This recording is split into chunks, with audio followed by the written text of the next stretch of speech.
Abuso no ensino superior. Alunos relatam casos de assédio psicológico por parte de professores. No Repórter PUC de hoje, você vai ver que universitários chegam a desenvolver depressão. Alunos da USP se mobilizam para propor mudanças no ensino. Página na internet criada por eles viraliza por todo o Brasil. Para repercutir, recebemos no estúdio especialistas no assunto. Hoje é quinta-feira, 16 de junho. Está no ar o Espaço PUC, você por dentro do que acontece na universidade.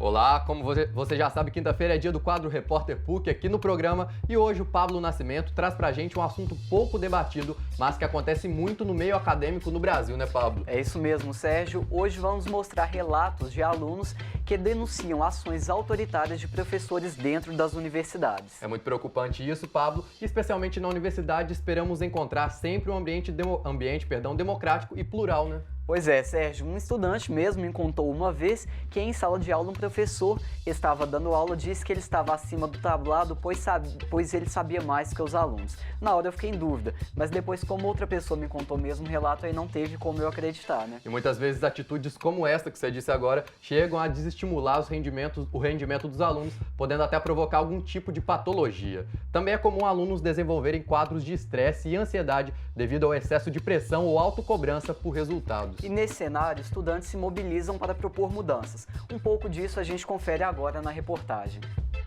O Marcos Roberto tem 43 anos, foi servidor público e é pai de 2 filhos. O Pedro é solteiro, foi socorrista de ambulância no México e tem 26 anos.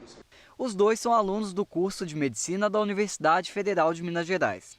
Além disso, mais uma coisa os aproxima.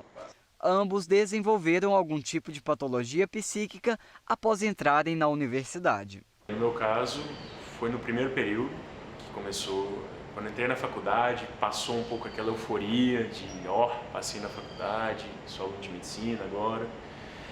Comecei a sentir um pouco de decepção com o curso, porque a gente idealiza muito o curso, a gente acha que vai ser uma coisa completamente diferente do que é. E veio a pressão avassaladora do curso que eu nunca imaginava que ia acontecer. E aí comecei a ter problemas de ansiedade, comecei a ficar extremamente irritado, extremamente agressivo com todo mundo, extremamente nervoso, muito triste, apático, em muitos momentos apático. Foi quando eu falei assim, eu acho que eu tô com algum problema mais sério. E aí eu procurei ajuda. O Pedro, que está hoje no 8º período do curso, resolveu procurar apoio com um especialista desde o início do curso. O Marcos, que faz o 3º período, recentemente tomou a mesma decisão. Marcos, você está no início do curso agora, você sentiu essa necessidade há pouco tempo de procurar um especialista, né? O que te fez pensar nisso? O meu ingresso no curso foi de forma um pouco diferente dos demais. Eu não estava voltado para o curso de medicina. Mas no começo do curso a minha maior dificuldade era de acompanhar o ritmo dos alunos, as demandas do curso. Mas com o passar do tempo, essa dificuldade de acompanhar o ritmo foi se mostrando assim mais latente. E eu percebi que estava realmente interferindo no meu dia a dia, no meu cotidiano, nas minhas relações, tanto com a minha família quanto com os meus amigos. Desde o início do mês de maio, começou a circular na internet relatos de alunos que sofreram algum tipo de abuso nas universidades e desenvolveram, assim como o Marcos e o Pedro, quadros de depressão. Um dos pontapés para toda essa movimentação foi a criação de uma página no Facebook chamada FAU Não É Normal. A fanpage foi criada por alunos da Faculdade de Arquitetura e Urbanismo da Universidade de São Paulo. O objetivo deles é estimular uma discussão sobre o funcionamento pedagógico da instituição. Apesar disso, a página também fez sucesso entre universitários de todo o país, que viram suas aflições representadas no espaço. Com 3 dias de criação, mais de 7.000 pessoas já haviam curtido a página. Hoje os likes já passam de 24.000. Os relatos são dos mais variados, vão desde abuso moral por parte de professores até mesmo falta de compromisso dos próprios alunos. Não é normal um aluno justificar que trabalha para não entregar trabalhos. Para mim não é normal um professor passar um trabalho e não saber fazer ele.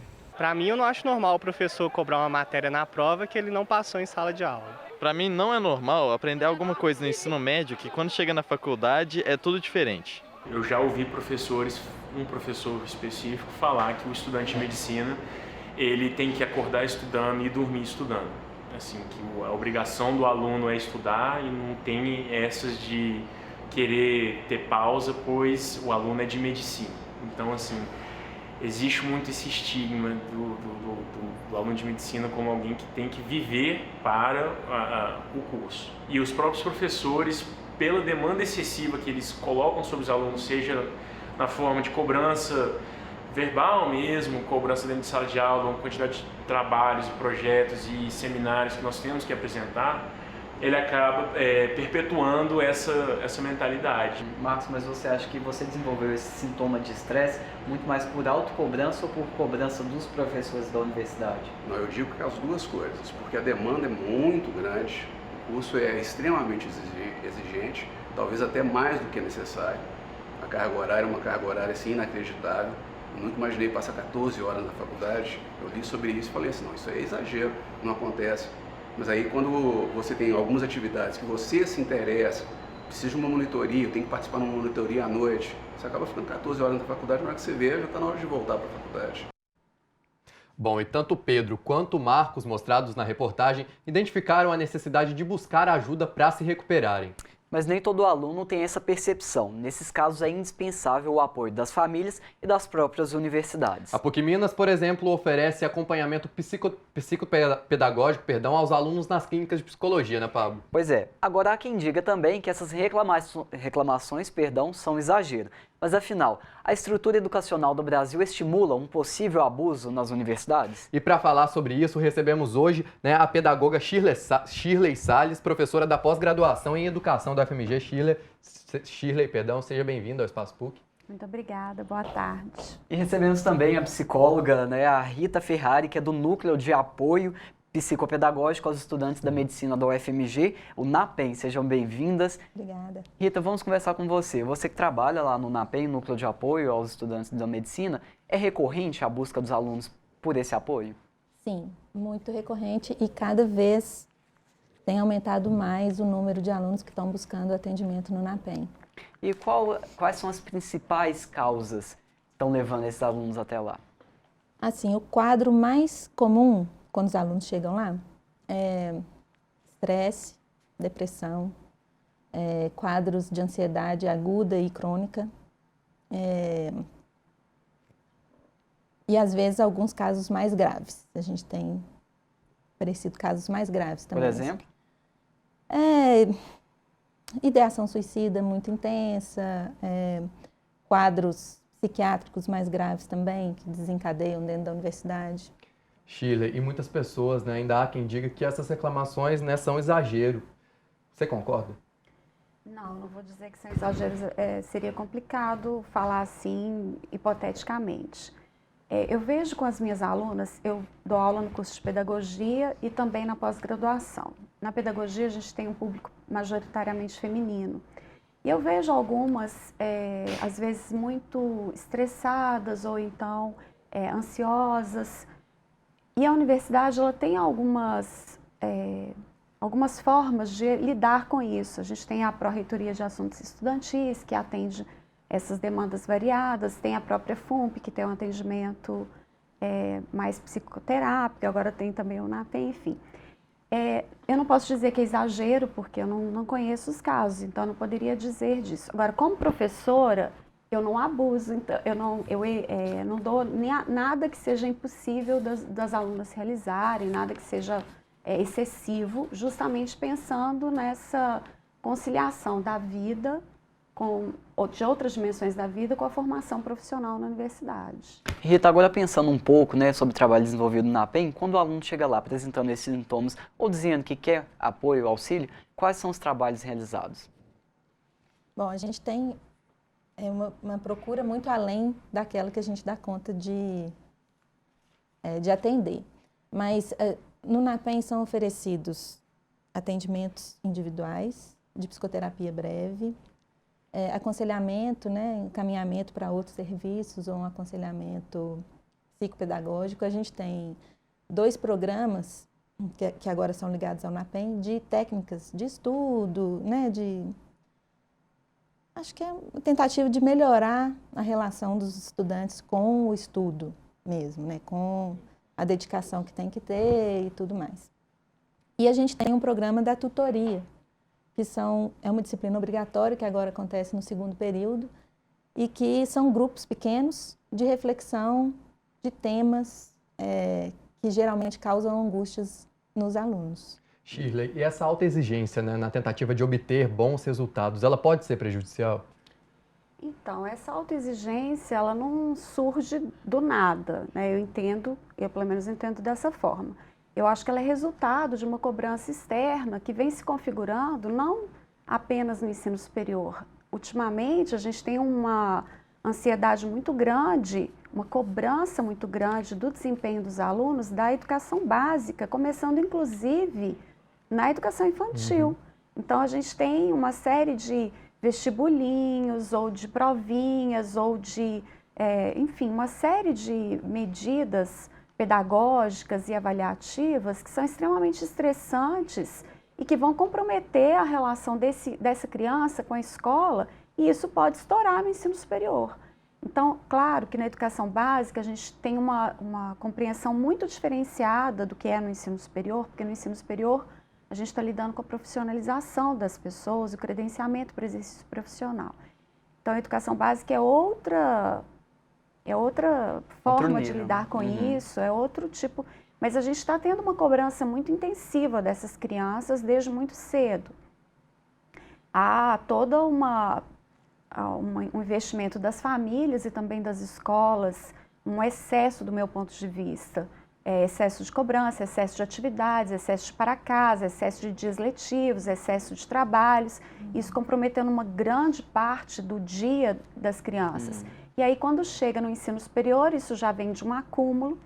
Não que a universidade também não cobre, porque a universidade também cobra. Então, tem a média global dos alunos, que eles têm que ter uma média boa, para ter acesso a determinados projetos, tem que ter um rendimento bom. Tudo isso leva a uma autocobrança que pode gerar todos esses males que a gente está discutindo aqui. Bom, Shirley, Rita, um assunto muito bom, mas agora a gente tem que ir para o intervalo, né, Pablo? Nós vamos agora para um rápido intervalo e no próximo bloco você acompanha mais relatos de alunos que alegam presenciar abusos em sala de aula. Já, não saia daí.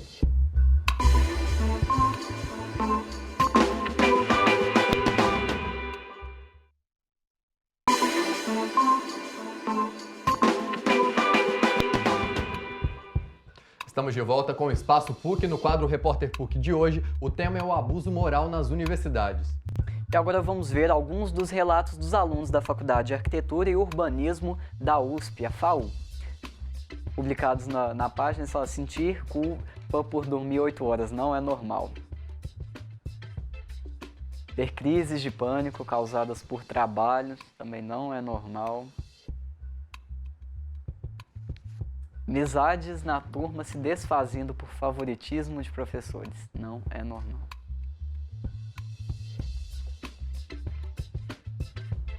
Bom, Rita, você vendo alguns desses relatos, desculpa, Shirley, é muito frequente esse tipo de situação dentro da universidade?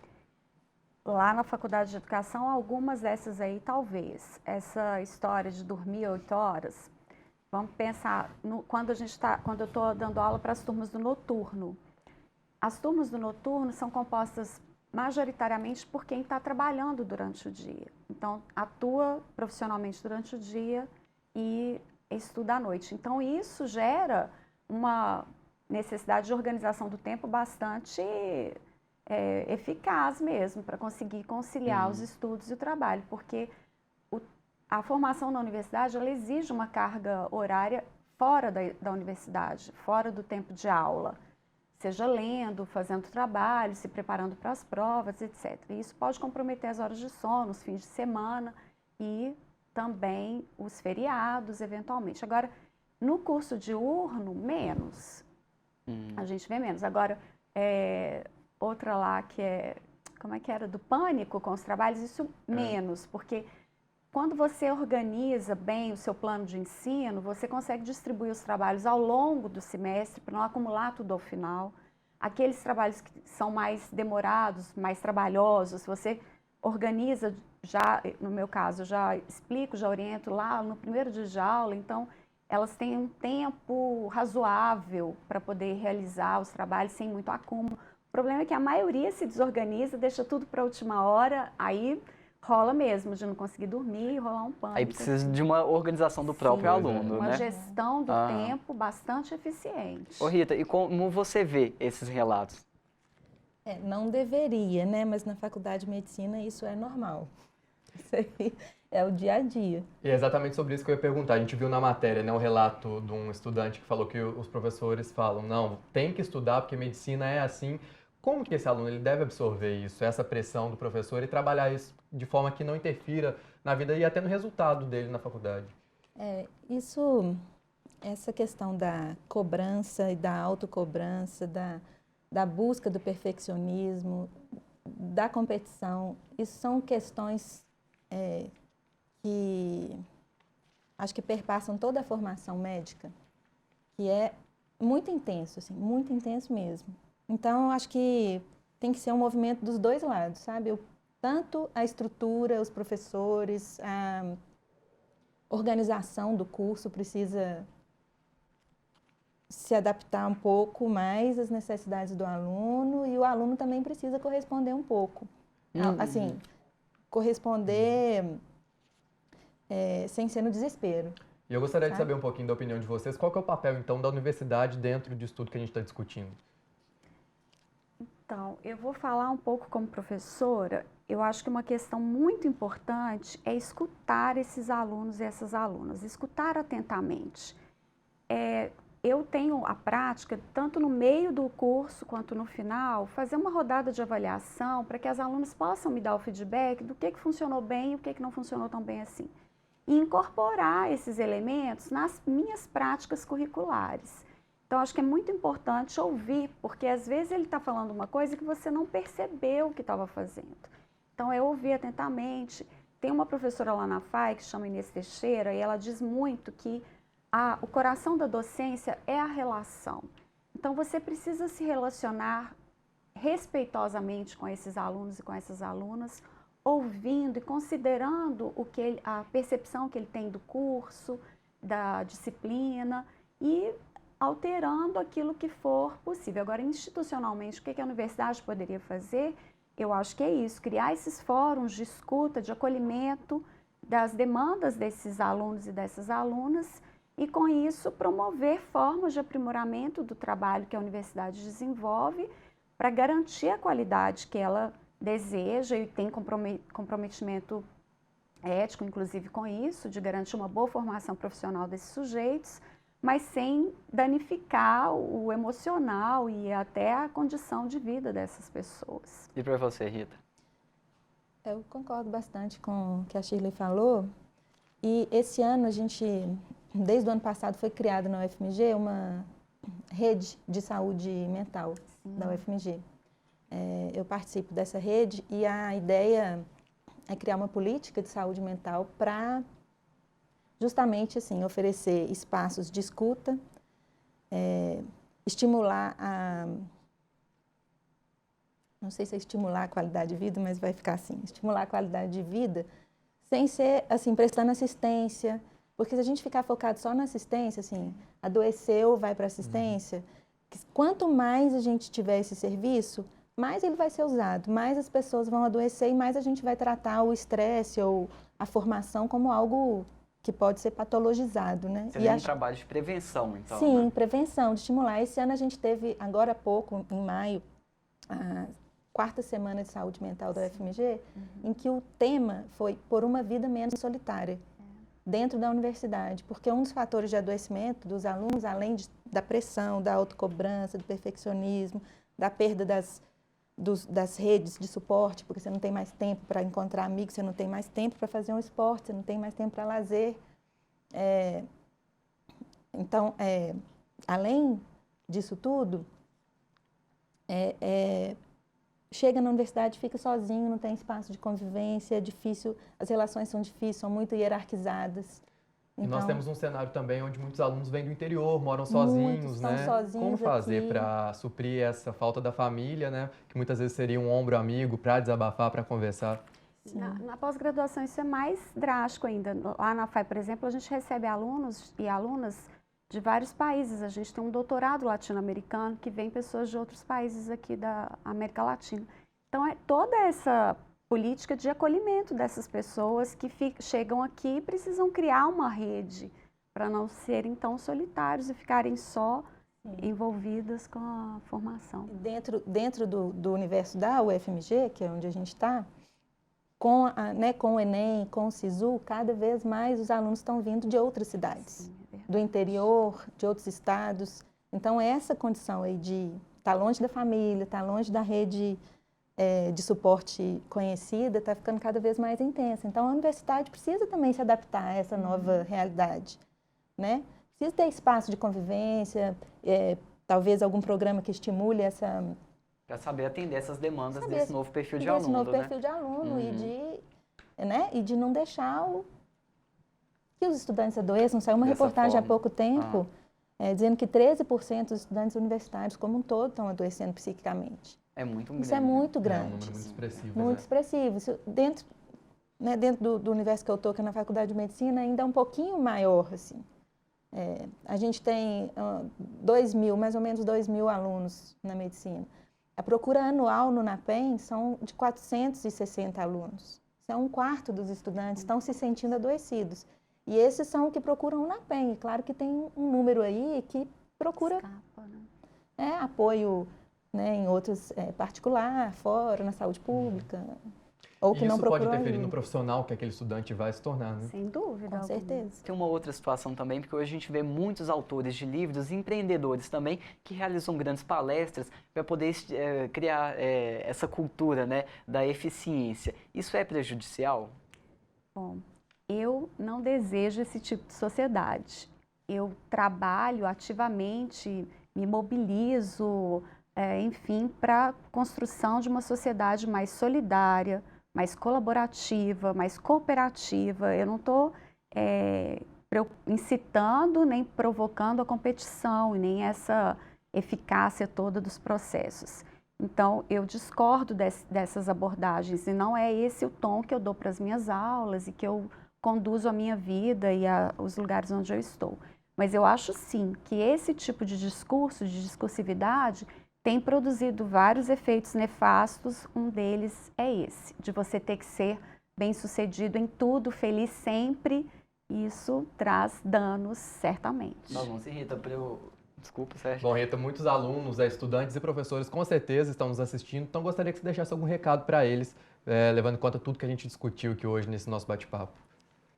É preciso dedicar, é preciso estudar. A formação universitária ela é uma formação, como a Shirley falou, de capacitação profissional, mas também tem que viver, tem que procurar amigo, tem que priorizar lazer, priorizar uma atividade física, que isso faz muita diferença. Ter espaços para poder fazer outra coisa além de ser um estudante universitário, porque é isso que vai garantir, assim, uma vida psíquica saudável, né? E, no final das contas, a formação do profissional vai depender disso. E você, Shirley? Então, eu penso que quando você toma a decisão de fazer um curso superior, de se profissionalizar em nível superior, você está assumindo uma série de compromissos. Se você vai fazer um curso presencial, você vai ter que organizar o seu tempo para estar presente, mas também ter um tempo fora da sala de aula para estudar, para se preparar, fazer os trabalhos, atividades, etc. Então, essa decisão envolve esse comprometimento. É super importante ter isso muito claro, ter isso muito... para não ter nenhuma surpresa quando chega lá. Mas, além disso, eu acho que o que a Rita falou é essencial.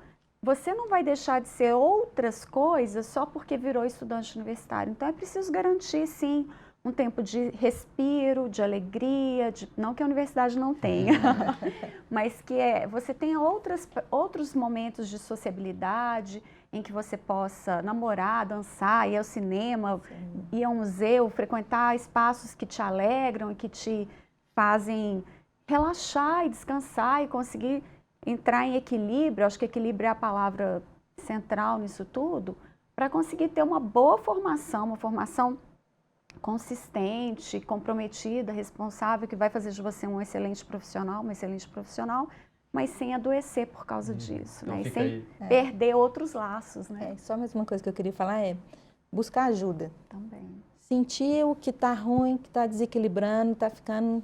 Pesou demais. Pesou demais. Busca ajuda. Agradecemos a presença de vocês no Espaço PUC de hoje, um bate-papo muito esclarecedor, né, Pablo? Com certeza, fica a dica, organização e equilíbrio, Pois né? muito obrigado e sejam sempre muito bem-vindas ao Espaço PUC. Obrigada Obrigada a vocês. também.